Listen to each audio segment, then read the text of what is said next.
Welcome to Child Abuse Awareness with Darlene J. Clark.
Hello, welcome to another episode of Child Abuse Awareness, where Darlene J. Clark be a part of the solution instead of part of the problem.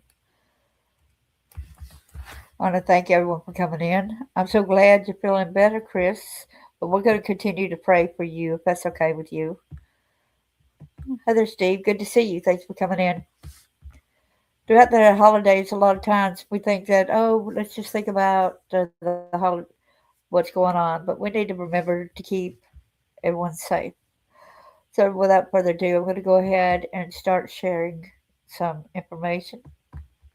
Praise God that you're feeling better.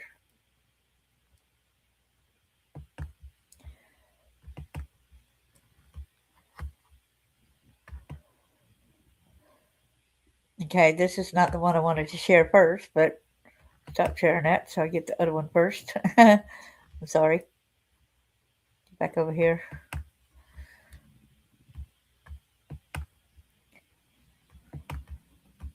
The different ones over here to share. It's not showing all the tips. Okay. Here we go. Can y'all see the screen okay?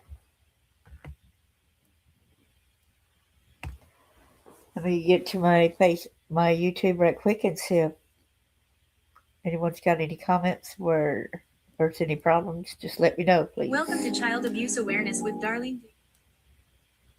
Okay. The holidays. It's a holiday season again, a time when we enjoy festive meals with family and friends. Deck our house with colorful decorations and I would say boughs of holly and listen to squeals of delight as our children open their brightly wrapped presents. To help ensure your kids have fun and stay safe this holiday, here are a few tips to remember. This is safekids.org/holidays. Hard facts about holiday safety. In 2012, 3,270 children, 19 and under, were seen in emergency rooms for injuries caused by non-electric holiday decorations like broken ornaments. In 2012, an estimated 192,000 children were treated in an emergency room for a toy-related injury. That same year, an estimated 136,314 children aged 19 and under were injured due to a fire or burn. Top tips about holiday safety. Make sure your tree has plenty of water by checking it regularly. Natural trees look beautiful and smell great, but if they're not watered regularly, needles can dry out and pose a potential fire hazard. Keep lit holiday candles at least 12 inches away from anything that could burn, and don't forget to blow them out when you leave the room or before you go to sleep. Consider your child's age when purchasing a toy, or game this holiday season. It's worth a second to read the instructions to make sure the gift is just right. Keep a special eye on small pieces, including button batteries that may be included in electronic toys. While these kinds of games are great for older kids, they can pose a potential danger for younger, curious siblings. Now, the other day when I went to Walmart, I noticed that some of the buttons there outside the lining around a circle has got a bitter, bad taste.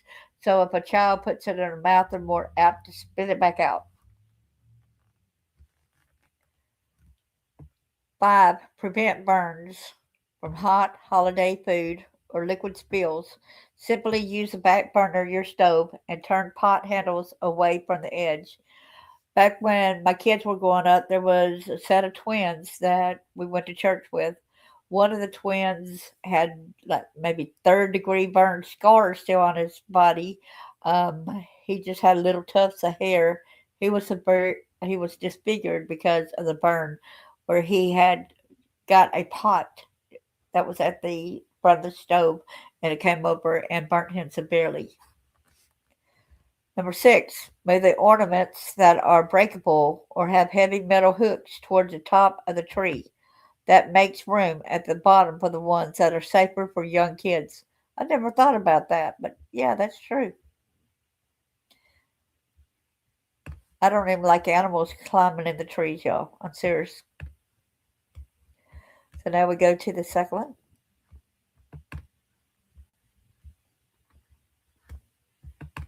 Sorry about that. Hi there, Peggy. Good to see you. Yeah, you're back. We go ahead and maximize the screen again and get it back. Every time I have a website, I hope that I need to complain to StreamYard about that. You know, them keep changing the settings when I go from one page to another page and have to come back over here and set everything right again. That's annoying.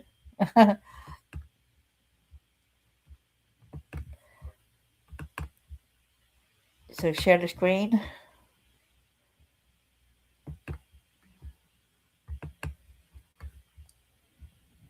This is Monique Burr, Foundation for Children Prevention Education Programs.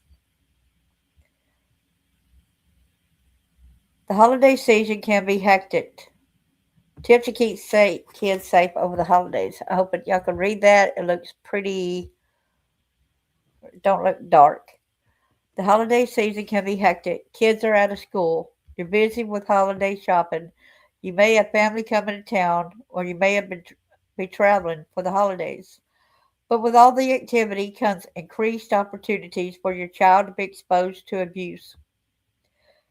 During these times, it's more important than ever to remember protecting kids is a priority.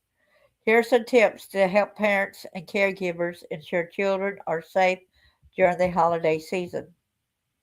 Discuss boundaries. During the holidays, there may be additional friends and family members around, and some may want to hug, play with, or tickle your child, or they may ask your child to sit in their lap. Boundaries and respect are key to empowering kids to say no to unwanted touches, pictures, etc. by adults or other children. There's been so many times, like when I was growing up, how many of y'all were forced to sit into somebody's lap that y'all didn't really want to sit in their lap, you know? Let your child and other adults know this is a decision your child can make based on their comfort level. If a child says no or stop, their decision and their boundaries should be respected. Pay attention to signs of abuse. Sometimes adults may observe behaviors or feel that something is not quite right between an adult and a child, but they disregard it because the adult in question is a family member or trusted friend, someone they think could never harm a child. Unfortunately, the truth is 90% of children are sexually abused by someone they and the family know well, and 70% are abused by a family member. Additionally, abuse can happen at the hands of another child, so be alert to relationships and activities between kids and other youth as well. Your child depends on you to keep them safe. So if you feel that something is not right, act. It's okay to ask questions about activities and or behaviors. And if your child is spending time with others, it's okay to stop in unannounced. Always follow up with your child after visits to ask about their time away and let them know they can tell you about anything that made them uncomfortable and upset them. Like I see so many parents today, when a kid tries to come up and talk to them, I'm trying to watch a program. Get away from me. Um, I'm cooking right now. Just get away. I'm reading a book right now. Get away from me. That might be a time when a child is trying to tell you something important. You might be teaching that child, I cannot go to mom or dad. They're always too busy for me. I'm not important enough for them to listen to me at the moment. Need to make sure you know that. And cats climb on trees and dogs be oh no, Megan, really?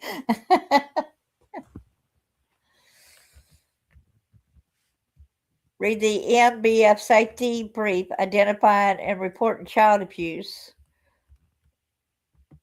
It's at Amazon News, reporting abuse, PDF to learn more about the signs of child abuse and how to respond appropriately if your child ever discloses abuse or you suspect someone may have harmed them. One of the places also keep the number 1-800, the number 4, and the words a child. Keep that near your phone because that's a number you can call to talk to somebody about a child being abused. 1-800, the number 4, and the words a child. 3. Explain secrets versus surprises. Secrets are often the way the abusers keep children silent. For example, telling a child, this would be our little secret. Uh-oh. Now at times when I get a little gift from somebody and the kid's with me and I like, this is our little secret, please don't tell daddy. Something like that. That right there is okay, all right? Explain to children that secrets are usually about something unsafe and harmful and aren't meant to be told to anyone ever. And surprises are meant to hide fun, good things. That's right. So their surprises are meant to hide fun, good things, such as gifts or parties for only a short time. See, there's two kind of secrets. The kind that's a secret of a surprise, right? Then there's other kinds that are unsafe and harmful. Remind your child that if anyone, an adult or another child, ever asks them to keep a secret, they should tell you or another safe adult immediately. Dangers can lurk online as well, as we all know that, right? With time off from school, children will be on their digital devices more frequently and increased risk with increased use. Teach children to be careful with what they share online and not include geotags or location when posted online. Matter of fact, they don't even need to use the regular picture as well. They need to use like an avatar. Remind them that they should never post sensitive information such as their location, school, etc. online, as it could help predators locate them. Remember that an unintended audience may view your child's post online and even attempt to contact them. Empower children to tell you if someone they do not know contacts them, asks for personal information, or makes them feel uncomfortable online. Teach children about good digital citizenship, which is a responsible, respectful, and safe use of the internet.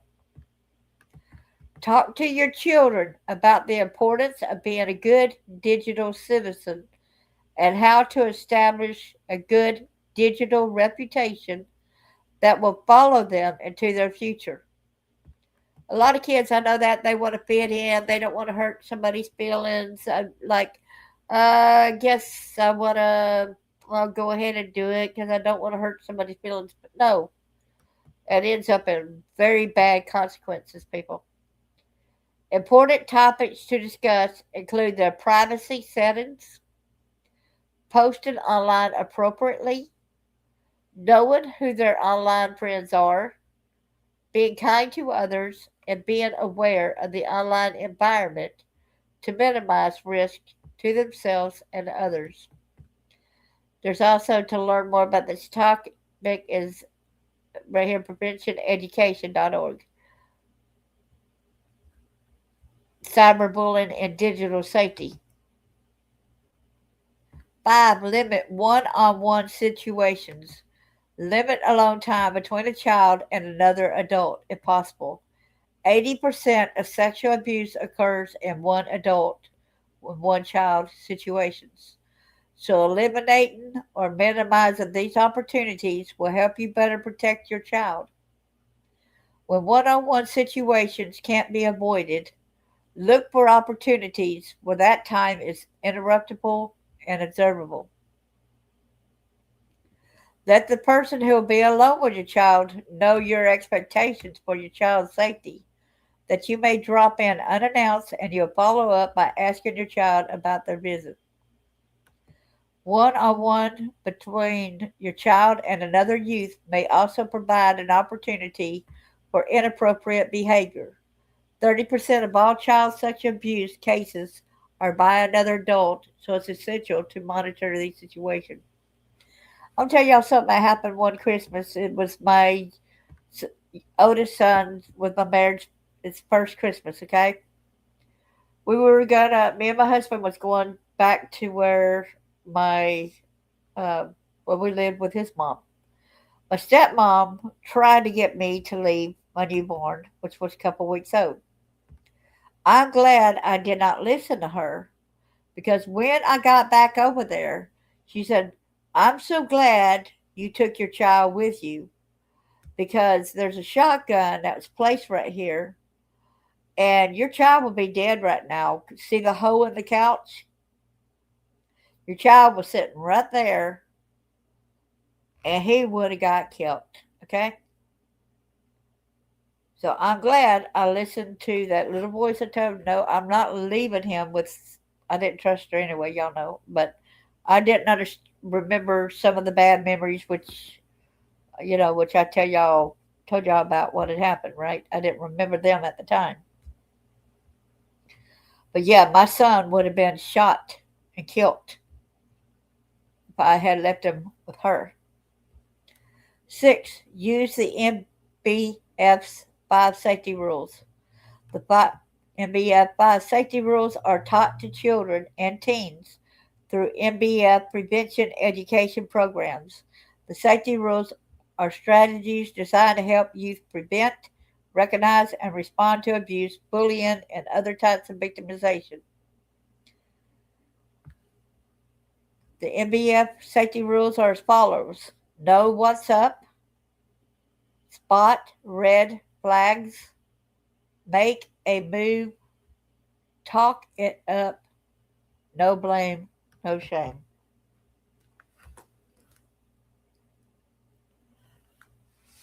Oh, your mom came back home?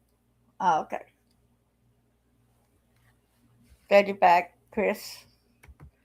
Learn more about the safety rules.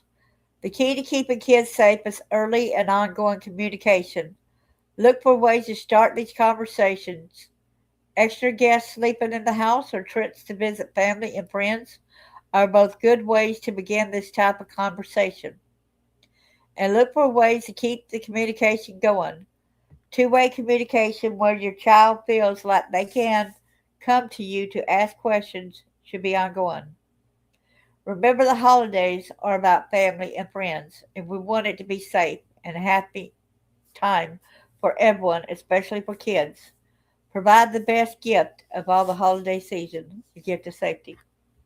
Like some of y'all know, one time I trusted my brother and I trust him wholeheartedly. He was married. When the lady he married already had a daughter. So I went ahead. I trusted my brother and everything. But when he brought my son back, my son pulled me back in the room and said, "Mom," and he told me what had happened because I left that door of communication open where he could come to me when he had a problem. My brother was still there in the other room, and he told me how my brother's stepdaughter went to where he was laying and pulled down his pants and started, kissing a private area. And he's like, please don't go tell, please don't go tell. I'm like, son, it's got to be handled though, son. They got to know, what's going on. My brother's got to discipline her, and we'll see. I said, don't be afraid. It's going to be all right. So I called my brother in the room, and I was telling him before we got in there, said, this is going to be hard for him to tell, and he's afraid that you're going to be mad at him. So my brother went in there and he said, what's up, little man? He said, you're not in trouble. Everything's okay. Go ahead and tell me. I said, yeah, it's okay, son. Go ahead. It's safe. So he told him what had happened. Boy, my brother darted. First, he comforted my son and told him it wasn't his fault. And then he handled the situation. So you never know who to trust. Like I trusted my brother, but it wasn't my brother who did the act. Okay. So you're always going to have to watch out, right? You never know. Uh-oh. It did it again. It's playing with my settings again. So yeah, it's kind of bad when knowing that I was victimized, and then it really hurt me more to know that my son was also victimized.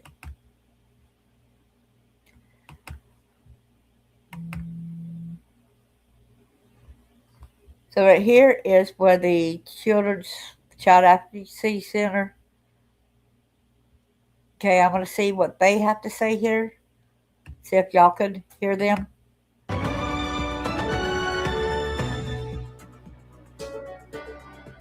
Welcome back to Spectrum News 1. While the holidays are supposed to be a fun and happy time for children, that's not always the case, especially where kids suffer abuse in their homes. Our Wendy Wright joins us now with more on this. Wendy, good evening. Hi there, Marissa. Well, the experts tell us the opportunity for abuse against children goes up during the holidays, and there are a number of reasons for it. There may be stress triggered by family, finances, or other issues. There's more alcohol consumption. Children are off from school and home for extended periods of time. Well, I think it's really important for parents to think a little bit about, how some of us were always raised that we had to hug everyone in our family that might come over, or hug our family friends or people that we know who are adults. And I think that parents just need to be vigilant in watching their children and whether or not their children are comfortable with that. President and CEO of the Child Advocacy Center of Greater Rochester, Danielle Lyman Torres, says children do still need supervision during a holiday break. They say parents should especially keep track of their online activity. The Child Advocacy Center says it's getting calls from parents asking about the behavior of their child and looking for guidance, which child advocacy centers can offer. They say also trust your child's instincts. If they don't want to give someone a hug, as you heard, or sit next to them, don't make them. Parents know their children best, and so it's really important that parents watch for changes in behavior. If there's someone who comes to your home and your child seems to withdraw or behave as if they're uncomfortable, don't ignore that. Pay attention to that. Make sure that your child understands that they can talk to you about why they might be uncomfortable, what might be worrying them. The agency reports that 1 in 7 children will experience abuse of some kind, and 1 in 10 will experience sexual abuse by the time they are 18 years old. So that is 1 in 10 children overall. Highly disturbing statistics that anytime you look at those numbers, and so very sad to report during a season that should be a happy and exciting time for all children, Marissa. Yeah, so sad. Wendy Wright, thanks for that report this evening.